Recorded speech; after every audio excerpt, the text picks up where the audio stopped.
ठळक घडामोडी.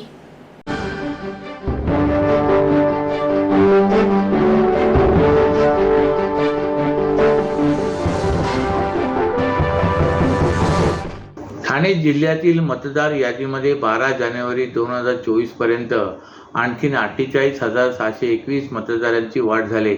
त्यानुसार आता एकूण मतदारांची संख्या 63,92,520 मतदारांची नोंदणी झाली. यात पुरुष मतदारांची संख्या 34,49,490 तर स्त्री मतदारांची संख्या 29,41,642. इतर मतदारांची संख्या 1,228 एवढी झाली. त्यातही मतदार नोंदणीमध्ये 18 ते 19 वयोगटातील मतदारांच्या संख्येत 39,590 मतदारांची भर पडली. 27 ऑक्टोबर 2023च्या प्रारूप मतदार यादीत 1,77,078 मतदारांची नाव नोंदणी झाले. तसे 1,28,447 मतदारांची वगळणी करण्यात आले.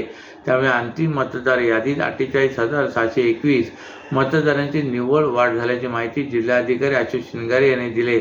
तर जिल्ह्यात प्रथमच आदिवासी भटके विमुक्तांची देखील मतदार नोंदणी करण्यात आली. त्यात 27,463 आदिवासी मतदार मतदानाचा हक्क बजावणार आहेत. अंतिम मतदार प्रसिद्ध होत असताना 18,785 पुरुष मतदारांची आणि 31,715 स्त्री मतदारांची व 131 तृतीयपंथी मतदारांची निव्वळ वाढ झाली. त्यामुळे महिलांच्या नोंदणीत मोठी वाढ झाल्याचे दिसून आले. त्यामुळे मतदार यादीतील स्त्री पुरुष गुणोत्तर 848 वरून 853 इतकं झाले आहे. तर पुनर्निरीक्षण कार्यक्रमात 18 ते 19 वयोगटातील 39,590 मतदारांची नव्याने भर पडली आहे. मुंबईमध्ये चरस विक्री करण्यासाठी आलेल्या एका मच्छीमाराकडून 80 लाख रुपयाचे चरस ठाणे पोलिसांच्या गुन्हे अन्वेषण शाखेने जप्त केले. अभय पागधरे असे मच्छीमाराचे नाव असून त्याला ही चरसची पाकिटे पालघरमधील एका समुद्र किनारी मिळाली आहेत. हे चरस काही प्लास्टिकच्या पिशव्यामध्ये गुंडाळण्यात आले होते. तसेच त्यावर अफगाण प्रोडक्ट असा उल्लेख आहे. त्यामुळे ही पाकिटे अफगाणिस्तान येथून आल्याचा संशय पोलिसांना आहे. काही महिन्यांपूर्वी अशाच पद्धतीने कोकणच्या समुद्रकिनारी चरसची पाकिटे मिळाली होती. पुन्हा एकदा हा प्रकार घडल्याने समुद्रकिनारी चरस वाहून येत असल्याची चर्चा सुरू झाली आहे. पालघरमधून एकजण अंमली पदार्थ विक्रीसाठी मुंबईत जाणार असल्याची माहिती ठाणे पोलिसांच्या गुन्हे अन्वेषण शाखेला मिळाली होती. या माहितीच्या आधारे सहाय्यक पोलीस आयुक्त निलेश सोनावणे यांच्या मार्गदर्शनाखाली वरिष्ठ पोलीस निरीक्षक विकास घोडके, सहाय्यक पोलीस निरीक्षक पल्लवी ढगे पाटील, भूषण शिंदे, उपनिरीक्षक सुनील आहिरे, हवालदार अजय साबळे, सुशांत पालांडे, माधव वागचौरे, पोलीस नाईक उत्तम शेळके, पोलीस शिपाई यश यादव यांच्या पथकाने घोडबंद रोड येथील माजिवडा नाका भागात सापळा रचून त्याला ताब्यात घेतले. त्याच्याकडे पोलिसांना 8 किलो 82 ग्रॅम वजनाचे 80,82,000 रुपये किमतीचे चरस आढळून आले. त्याची चौकशी केली असता तो डहाणू भागातील मच्छीमार असल्याचे समोर आले. त्याला येथे समुद्रकिनारी चरसची पाकिटे मिळाल्याची माहिती त्याने पोलिसांना सांगितली. जप्त करण्यात आलेले चरस हे प्लास्टिकच्या पाकिटामध्ये गुंडाळण्यात आले होते. या पाकिटावर अफगाण प्रोडक्ट असा उल्लेख आहे अशी माहिती उपायुक्त शिवराज पाटील यांनी दिली. हे चरस नेमके समुद्रकिनारी कसे आले याचा पोलीस शोध घेत आहेत. देशाच्या 75व्या प्रजासत्ताक दिनानिमित्त आपल्या भारतीय शूर सैनिकांच्या शौर्याचा आणि बलिदानाचा गौरव करण्यासाठी सोल्जर पब्लिक रनचे आयोजन भारतीय जनता पार्टीचे ठाणे शहर उपाध्यक्ष व नवयुग मित्रमंडळाचे अध्यक्ष श्री रमेश आंबरे, माजी नगरसेविका स्नेहाताई रमेश आंबरे यांच्या वतीने 26 जानेवारी रोजी सकाळी 5:30 वाजता करण्यात येणार आहे. सदर रिपब्लिक रन फिटनेस जागरूकता पसरवण्यासाठी व वीर सैनिकांचा सन्मान करण्यासाठी, निधी उभारून मदत करण्यासाठी व आपल्या राष्ट्राच्या पराक्रमी सैनिकांच्या शौर्याचा आणि त्यागाचा सन्मान करण्यासाठी सोल्जर रिपब्लिक रन या स्पर्धेचे आयोजन करण्यामागचा उद्देश असल्याचे आयोजक रमेश आंबरे यांनी सांगितले. तसेच यावेळी देशाच्या वीरांना आदरांजली वाहण्यासाठी समर्पित देशभक्ती आणि कौतुक यांची भावना जागृत करणारे अनेक आकर्षक कार्यक्रम सादर होणार आहेत. या स्पर्धेचे यंदाचे दुसरे वर्ष असून या स्पर्धेमध्ये ठाणे जिल्ह्यातील जवळपास 1200 स्पर्धक सहभागी होणार आहेत. या कार्यक्रमात स्पर्धकांचा उत्साह वाढवण्यासाठी व त्यांना शुभेच्छा देण्यासाठी मंत्री रवींद्र चव्हाण, आमदार निरंजन डावखरे, आमदार संजय केळकर पोलीस आयुक्त आशुतोष डुमरे आणि ठाणे महापालिका आयुक्त अभिजित बांगर आदी मान्यवर उपस्थित राहणार आहेत. तसेच सशस्त्र दलांना सन्मान देण्याची परंपरा चालू ठेवून या वर्षीच्या कार्यक्रमात देखील भारतीय लष्कर, नौदल आणि वायुदलातील 75 सैनिकांना त्यांच्या अतुलनीय धैर्य, समर्पण आणि प्रिय राष्ट्रासाठी केलेल्या त्यागासाठी सन्मानित केले जाणार आहे, असंही कार्यक्रमाचे आयोजक रमेश आंबरे यांनी सांगितलंय. सालाबादामुळे ह्याही वर्षी आम्ही सोल्जर रन ठेवलेली आहे. ती काशीनाथ घाणेकरच्या इथनं ती स्टार्ट होणार आहे. 5 किलोमीटर, 3 किलोमीटर आणि 2 किलोमीटर आणि सायकल 5 किलोमीटरची ही रन आहे. ही सकाळी 5:30 वाजता स्टार्ट होणार आहे. मी तुमच्या माध्यमातून ठाणेकर जनतेला आवाहन करतो की तुम्ही उद्या सर्वांनी याच्यामध्ये सहभाग घ्या आणि नोंदणी करा. उद्या आम्ही ओपन ठेवलेली आहे, तुम्ही सर्व येऊ शकता त्याच्यामध्ये. दुसरी गोष्ट ही की तिथे आम्ही लहान मुलांचे तिथे परफॉर्मन्स ठेवलेले आहेत. त्याच्यानंतर ट्रेडिशनल आपली जी मराठमोळा जो फॅशन शो आहे तो आहे. बॉक्सिंगसाठी 15 मिनिटांची जी मुलं आहेत ती 15 मिनिटात तिथे परफॉर्मन्स करणार बॉक्सिंगचा. त्याच्यानंतर आपलं महाराष्ट्र आपली संस्कृती आहे, त्याच्या माध्यमातून विविध कार्यक्रम तिथे आम्ही एक पाऊण तासाचा कार्यक्रम तिथे ठेवले. आप सबको 75th जो रिपब्लिक डे है उसकी बहुत बहुत बधाई देते हैं और हमें ये यहाँ आकर बहुत खुशी हो रही है कि हमको इतना मान सम्मान ऑनर दिया गया है और हम आपकी जो टीम है, आपका जो ऑर्गेनाइज कर रहे हैं उनका हिस्सा बने हैं. इसके लिए मुझको बहुत खुशी हो रही है कि हम भी इसमें कुछ अपनी पार्टिसिपेशन कर रहे हैं.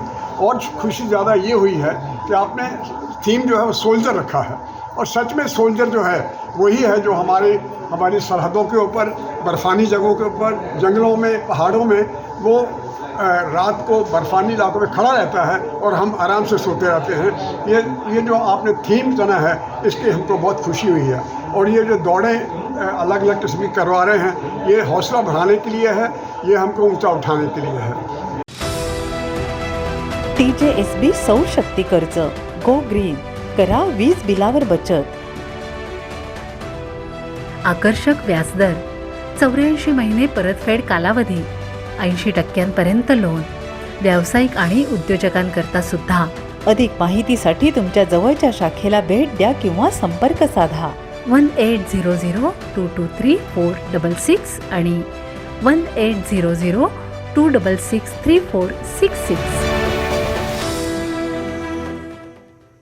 ठाणेकर मालमत्ता करदात्यांसाठी करातील व्याज माफी अभय योजना. 31 डिसेंबर 2023 पर्यंत मालमत्ता करावरील 100% व्याज माफ. तसेच 1 जानेवारी ते 15 जानेवारी 2024 या कालावधीमध्ये मालमत्ता करावरील 75% व्याज माफ. त्याचप्रमाणे 16 जानेवारी ते 31 जानेवारी 2024 या कालावधीमध्ये मालमत्ता करावरील 50% व्याज माफ. तरी सदर व्याज माफीच्या अभय योजनेचा ठाणेकर करदात्यांनी लाभ घ्यावा. महानगरपालिकेच्या कोणत्याही संकलन केंद्रावर कर भरण्याची सोय आहे. ATM, डेबिट, क्रेडिट कार्डद्वारे कर भरण्याची सुविधा उपलब्ध करून देण्यात आली आहे. सोमवार ते शनिवार या दरम्यान सकाळी 10:30 ते सायंकाळी 5 वाजेपर्यंत संकलन केंद्राची वेळ असून करदात्यांच्या सोयीसाठी रविवारी संकलन केंद्र सकाळी 10:30 ते दुपारी 1:30 वाजेपर्यंत सुरू ठेवण्यात येत आहे. यासोबतच ठाणे महानगरपालिकेच्या propertytax.thanecity.gov.in या संकेतस्थळावर ऑनलाईन पद्धतीने मालमत्ता कर भरण्याची सुविधा उपलब्ध करून देण्यात आली आहे. तसेच गुगल पे, फोन पे, पेटीएम आणि भीम ॲपद्वारे आपला कर सुलभतेने जमा करू शकता.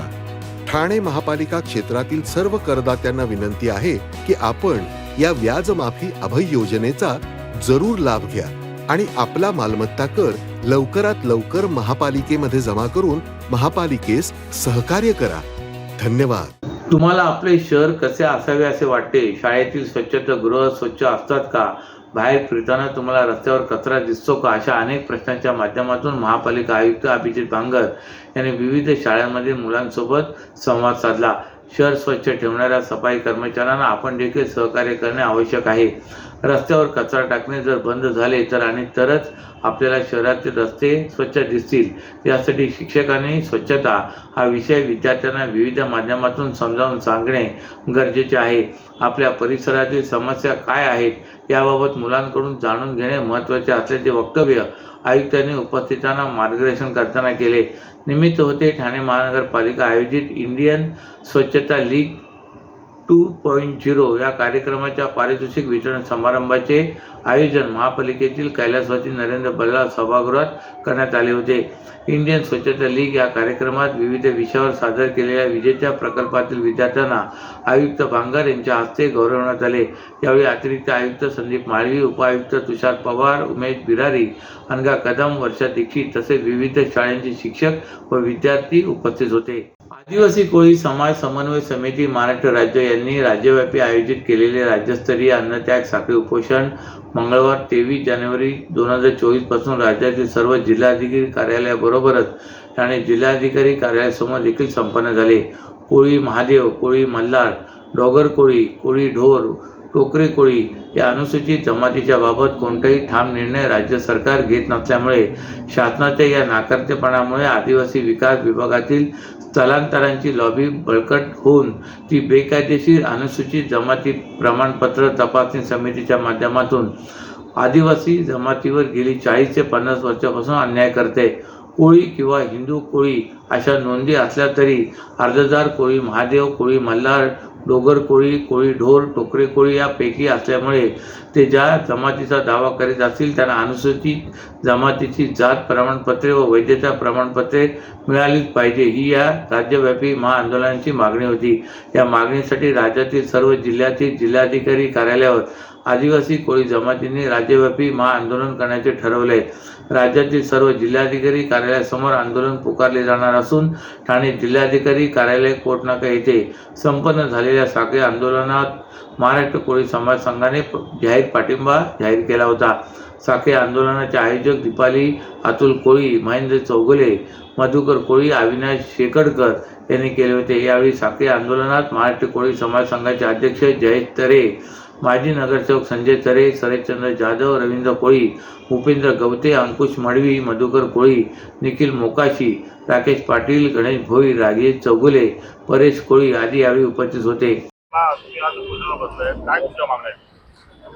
आम्हाला महाराष्ट्र शासन 1950चे पुरावे मागते ते रद्द करा.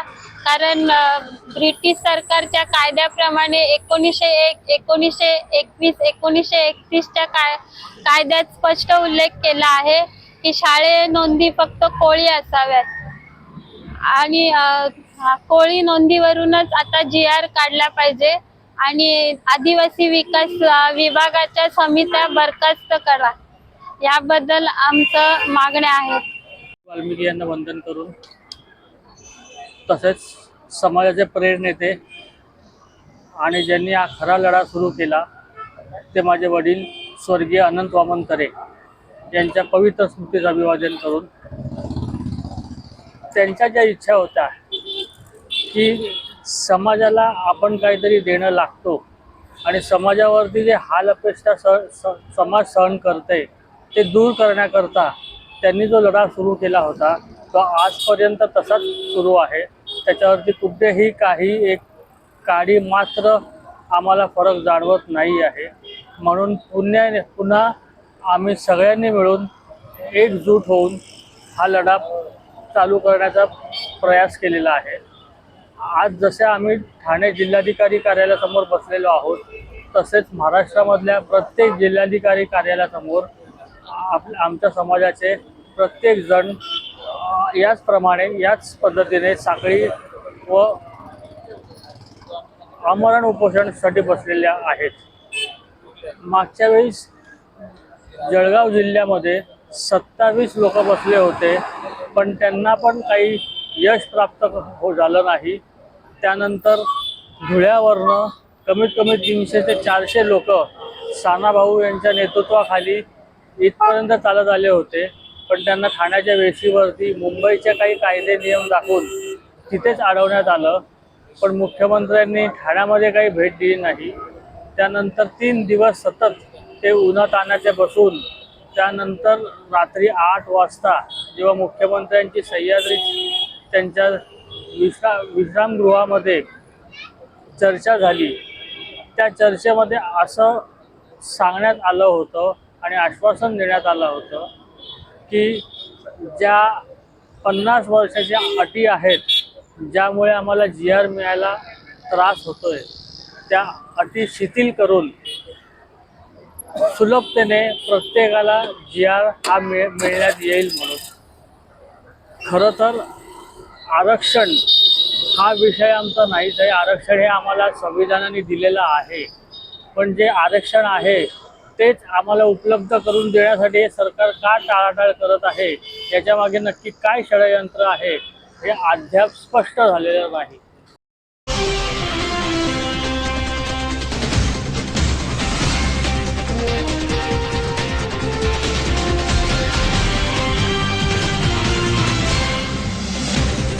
तर या होत्या आजच्या काही ठळक घडामोडी. तर पुन्हा भेटू याच वेळी याच ठिकाणी. ठाणे दर्पण या वृत्तवाहिनीचे प्रसारण YouTube वर पाहायला विसरू नका.